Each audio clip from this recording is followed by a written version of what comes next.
Eu quero começar agradecendo ao querido amigo e colega, professor Henrique Monteagudo, pelo convite que me fez para participar deste simpósio muito importante sobre estándar, norma e variação.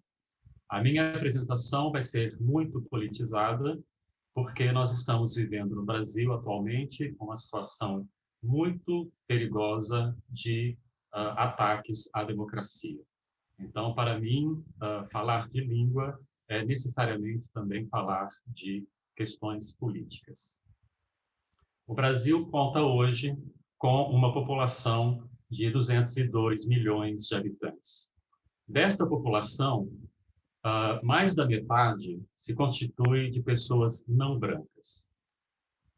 No entanto, essa divisão apresenta uma série de problemas, porque a nossa população negra é aquela que sofre todos os tipos de estigmatização e que responde pela grande parte das desigualdades que existem no Brasil. Então, nós vemos aqui que o analfabetismo entre os negros é quase 3 vezes maior do que entre os brancos. Então, nós temos aqui uma correspondência muito desigual entre maioria da população e maioria dos analfabetos. As escolas brasileiras ainda formam analfabetos funcionais.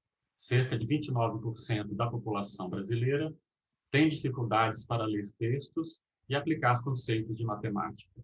Para especialistas, dados refletem a falta de investimento na educação.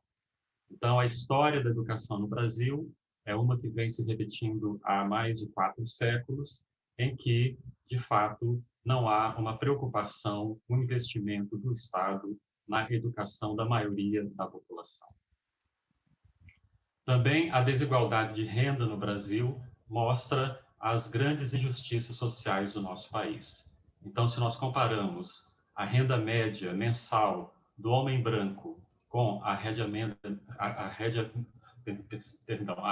média mensal da mulher negra, nós percebemos que é quase 3 vezes menor.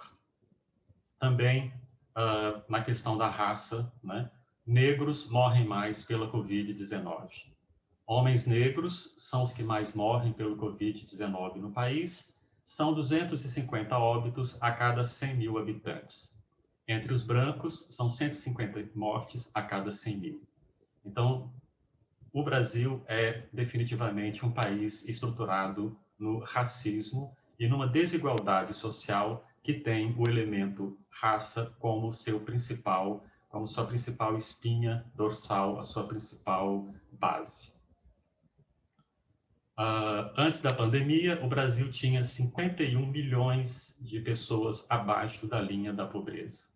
Então, uma grande parte da população brasileira vive na pobreza, e se este número representava o que acontecia antes da pandemia, hoje, sem dúvida, esse número é muito maior.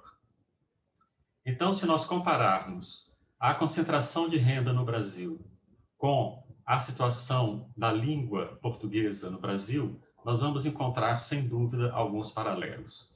Então, nós temos aqui uma pirâmide que mostra a renda da população brasileira. Né? Então, 66% das famílias ganham até 317 euros. Então, nós podemos fazer um paralelo com o emprego da língua. Então, essa grande maioria da população brasileira usa o que nós podemos chamar de variedades urbanas estigmatizadas. Então, dada a situação da educação no Brasil, em que poucas pessoas têm acesso a uma cultura letrada de qualidade, nós também temos uma grande população que fala variedades que são estigmatizadas pela camada dominante da população. Então, as variedades urbanas de prestígio, como eu costumo chamar, representam uma minoria em relação aos usos das variedades estigmatizadas. E o conhecimento da norma padrão, ou seja, daquele conjunto de regras convencionais que aparecem nas gramáticas normativas e que constituem esse imaginário da língua correta, o conhecimento dessa norma padrão é ainda mais restrito. ela pode realmente se comparar a este 1% ou, no máximo, 5% da população brasileira que tem acesso a uma educação de qualidade e acesso a uma renda também elevada. 6 brasileiros concentram a mesma riqueza que a metade da população mais pobre. Então, nós temos no Brasil 6 homens brancos que têm uma riqueza que seria necessário o trabalho de 100 milhões de pessoas para produzir esta mesma riqueza. Um estudo da Oxfam revela que os 5% mais ricos detêm mesma fatia de renda que outros 95%. Mulheres ganharão como homens só em 2047 e os negros como os brancos em 2089. As desigualdades socioeconômicas e socioculturais, marcadas por um racismo estruturante, estrutural e estruturado, encontram paralelo no reduzido grau de uso das variedades urbanas de prestígio e no ainda mais reduzido conhecimento domínio da norma padrão. Uma grande maioria da população que vê negado seu acesso a uma educação de qualidade não tem como incorporar em sua atividade linguística os traços que caracterizam as variedades urbanas de prestígio e vive, obviamente, na quase total ignorância da norma padrão. Por outro lado, mesmo a reduzida classe média e média alta experimenta uma forte insegurança linguística, porque a norma padrão prescreve usos que estão muito distantes daquilo que essas mesmas camadas sociais privilegiadas falam e, em boa parte, escrevem. A norma padrão, que ainda vigora no imaginário linguístico da parcela letrada da população brasileira, é uma norma exógena, inspirada nos usos cultos do português europeu e ou numa literatura selecionada, quase sempre segundo os gostos pessoais dos gramáticos e dos dicionaristas. Está em jogo, portanto, no interior da camada privilegiada da população brasileira, o conflito definido por Pierre Bourdieu entre reconhecer a existência de uma língua legítima, mas não conhecer plenamente essa norma convencional. Em países como Espanha, França e Itália, por exemplo, existem normas linguísticas definidas por entidades como as academias de língua, normas que, apesar de conservadoras, estabelecem regras de uso inspiradas, em alguma medida, nas práticas de linguagem internas àquelas sociedades. No Brasil, como em todas as nações surgidas de processos coloniais, a independência política não foi acompanhada de uma independência linguística. Pelo contrário, a reduzida camada intelectual, branca e masculina, se empenhou em preservar usos o mais portugueses possível, até mesmo para manter a distância com relação à maioria da população negra e escravizada. Aqui um exemplo desse discurso, né? O intelectual Joaquim Nabuco, um grande intelectual do final do século XIX, quando toma posse na Academia Brasileira de Letras, em 1897, diz o seguinte: a raça portuguesa, entretanto, como raça pura, tem maior resistência e guarda, sim, melhor o seu idioma. Para essa uniformidade de língua escrita, devemos tender. Devemos opor o embaraço à deformação que é mais rápida entre nós. Devemos reconhecer que eles são os donos das fontes, que as nossas empobrecem mais depressa e que é preciso renová-las indo a eles. A língua é um instrumento de ideias que pode e deve ter uma fixidez relativa. Nesse ponto, tudo devemos empenhar para secundar o esforço e acompanhar os trabalhos dos que se consagrarem em Portugal à pureza do nosso idioma, a conservar as fontes genuínas, características lapidárias da sua grande época. Então, aqui eu gosto de ressaltar sempre esse paralelo entre raça pura e pureza do nosso idioma. Então, a elite branca brasileira, que era minoria que foi minoria durante um longo período da nossa história, tinha uma necessidade de se distanciar, de se diferenciar da grande maioria da população de origem africana. Então, a preservação da língua o mais próxima possível dos usos portugueses fazia parte desse projeto de distanciamento da elite com relação ao resto da população. Assim, a nova padrão e as variedades de prestígio, entre elas, surge uma zona de tensão na qual todos os falantes, e mais intensamente ainda, os falantes urbanos letrados, se veem pressionados por duas forças opostas.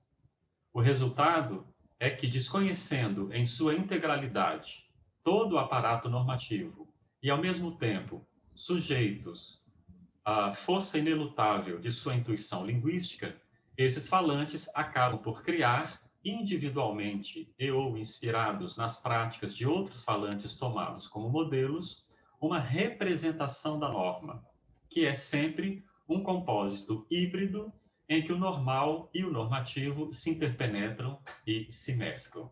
Então, nós temos uma zona de tensão que vai fazer surgir isso que eu chamo de normas híbridas. A pessoa reconhece a existência de um padrão convencional, mas se deixa levar pela sua intuição por aquilo que de fato são as variedades urbanas de prestígio no Brasil.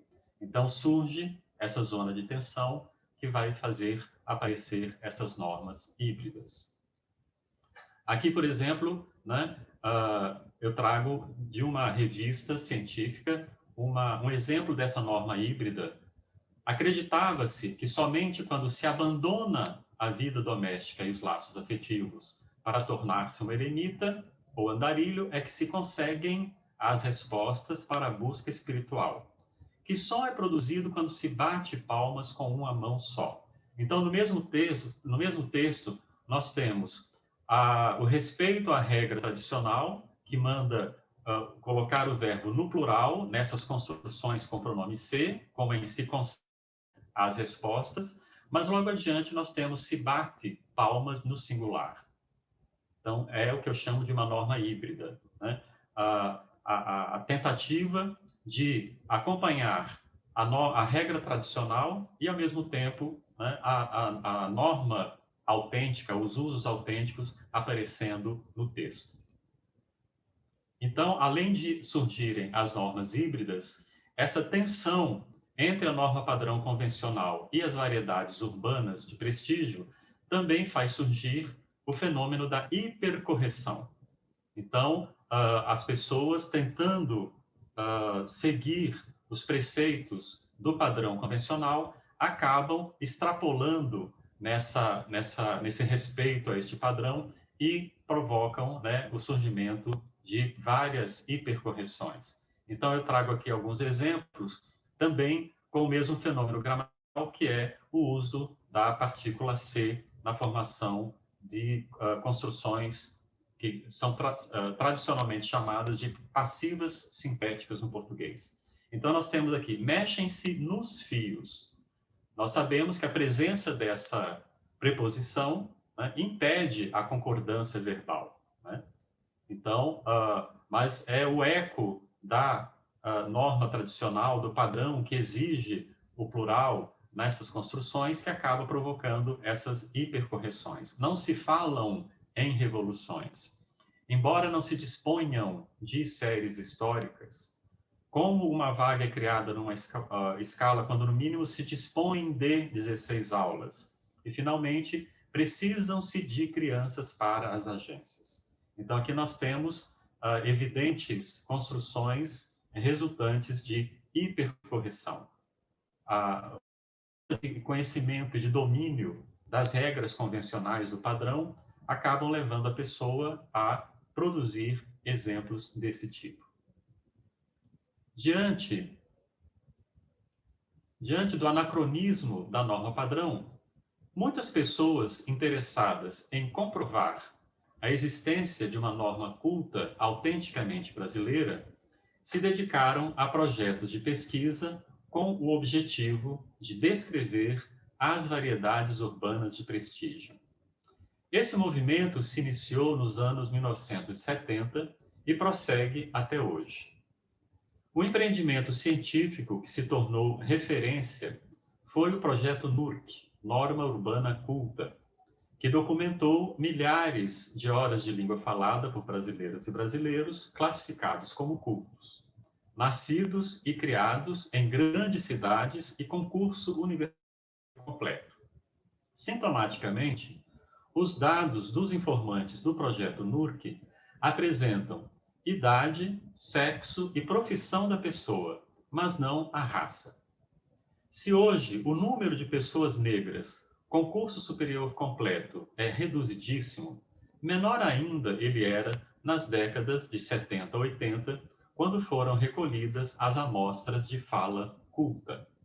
E, claro, todos os linguistas envolvidos no projeto também eram brancos. O resultado dessa pesquisa foi, portanto, e de fato, a documentação da norma urbana da classe média branca.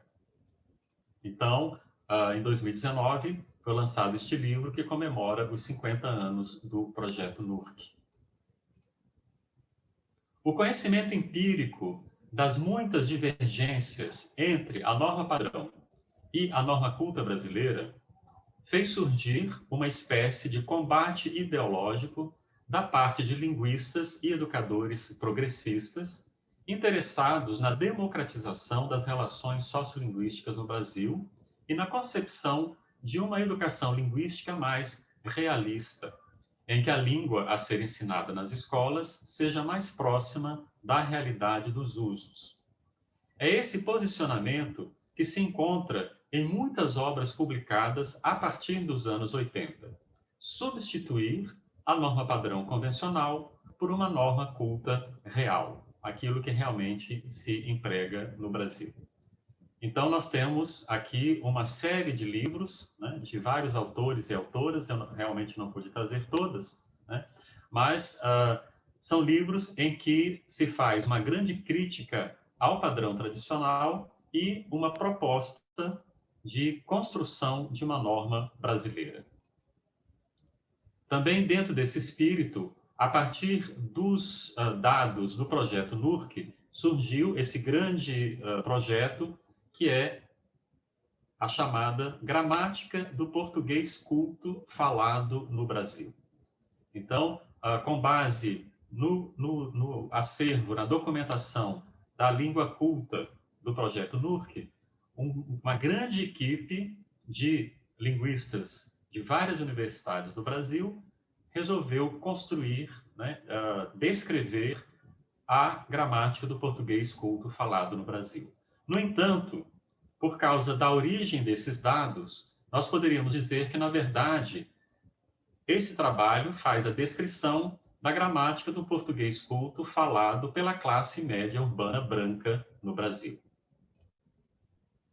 Então, também, a partir da virada do século, né, do século XX para o século XXI, diversos autores, diversos linguistas profissionais começaram a produzir gramáticas descritivas do português brasileiro.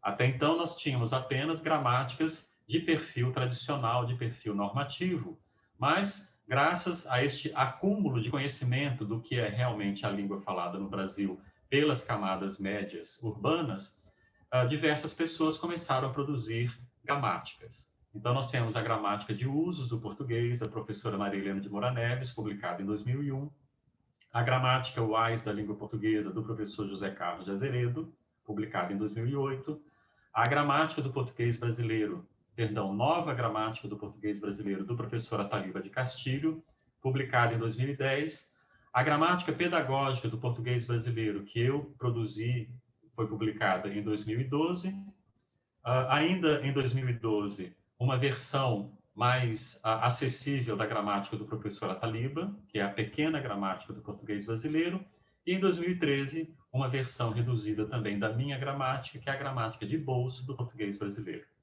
E em 2016, o professor Mário Perini lança a gramática descritiva do português brasileiro.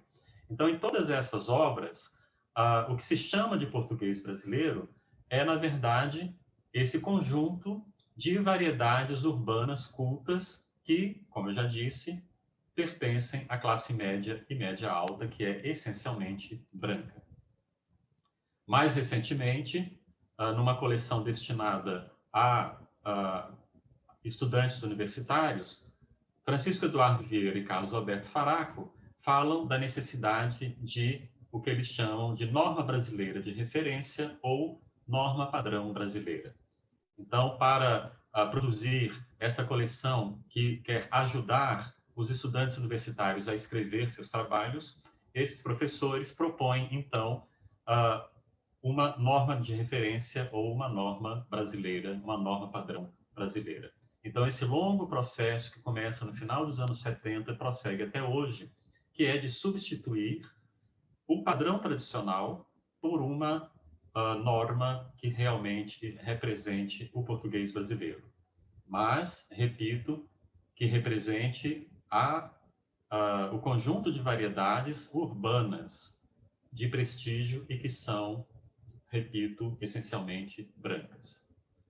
No entanto, se a norma padrão é, de fato, domínio de uma pequena oligarquia, a norma culta ou norma de referência proposta por linguistas para substituí-la é só um pouco menos elitista. Se hoje, em 2021, a classe média, portadora das variedades urbanas de prestígio que fundamentam essa norma de referência, é essencialmente branca, mais branca ainda era na época em que se realizou a documentação das suas falas. Pessoas não brancas com curso superior completo ainda representam hoje uma porcentagem ínfima da população total. Como querer formatar uma norma culta democrática se ela deixa de fora, no mínimo, 75% da nossa população, a maioria da qual é não branca, pobre e analfabeta funcional, quando não analfabeta plena. A norma culta proposta para substituição conserva, apesar das boas intenções, o racismo que é a espinha dorsal da sociedade brasileira, estruturada em torno de políticas de segurança e repressão que podem ser classificadas em diversos aspectos de políticas de extermínio abertamente genocidas. Nós temos no Brasil um aparato policial que mata pessoas negras todos os dias. Os movimentos sociais, políticos e artístico-culturais que se tornam cada vez mais fortes e atuantes nas comunidades e periferias pobres e, portanto, não brancas, vêm reivindicando em suas lutas e conquistando a duras penas o direito de usar suas variedades linguísticas erradas como veículo legítimo de denúncia de um modelo social opressor, explorador e assassino. O direito de transformar essas variedades em armas na guerra contra esse modelo de sociedade. Variedades empregadas por, no mínimo, 75% da nossa população. Por que propor que todas essas pessoas abandonem os seus modos de falar e adotem uma norma culta em que o adjetivo culta já as exclui de antemão? Então, nós temos aqui um exemplo claro dessas variedades estigmatizadas que são faladas pela maioria da nossa população. Tudo, tudo, tudo que nós tem é nós. Como o debate normativo está longe de ser simples, é preciso também recordar que, ao lado das lutas empreendidas por aqueles movimentos sociais, políticos e artístico-culturais, também vigora, nas mesmas comunidades e periferias, o desejo de se apropriar das formas de falar da classe média branca, da língua correta, porque uma longa doutrinação ideológica convenceu muita e muita gente do mito pernicioso de que dominar a norma culta, confundida com a norma padrão, é uma garantia de ascensão social. Diante disso, é grande a tentação, no interior da nossa parcela progressista de linguistas e educadores, de respondermos a esse desejo oferecendo a todos esses milhões de pessoas o acesso às formas prestigiosas de falar e de escrever, a norma culta já renovada pelo conhecimento adquirido graças à pesquisa científica dos últimos 50 anos. É o que se vê nas propostas mais recentes de formatação de uma norma brasileira de referência, a ser codificada em compêndios gramaticais para servir de padrão, sobretudo, na produção escrita de gêneros textuais que requerem maior formalidade. Mas quem somos nós, intelectuais brancos, para estabelecer o que vai servir de referência para quem não é como nós? Voltaríamos à ideia leninista de que a revolução se faz pelas mãos de uma vanguarda esclarecida, já que o povo não tem consciência da sua própria opressão? Fica aí a pergunta. Seria o caso, então, de abandonar o projeto da substituição da norma padrão por uma norma brasileira de referência? Talvez a resposta seja não. Assim como as camadas sociais oprimidas da sociedade brasileira, que são a grande maioria da população, vem lutando contra as outras normas de comportamento social estabelecidas pelas camadas dominantes, a norma machista e sexista, a heteronormatividade nas relações afetivas, a norma racista, a norma da intolerância religiosa, etc., talvez a configuração de uma norma de referência tenha a vantagem de delimitar concretamente algo que precisa ser conhecido, denunciado, criticado e, quem sabe, demolido. A fixação de uma norma urbana de classe média branca como referência pode deixar ainda mais claro, com perdão do jogo de palavras, aquilo contra o que lutar. Então, pode ser, é o que eu estou aqui tentando refletir, né? Pode ser que a constituição de uma nova norma de referência sirva como um modelo para que as pessoas que não se reconhecem nela possam ter aquilo contra o que lutar. Então, eu quero terminar com as palavras da grande poeta estadunidense, negra, feminista, lésbica, Audre Lorde, que escreveu: as ferramentas do patrão nunca desmantelarão a casa do patrão.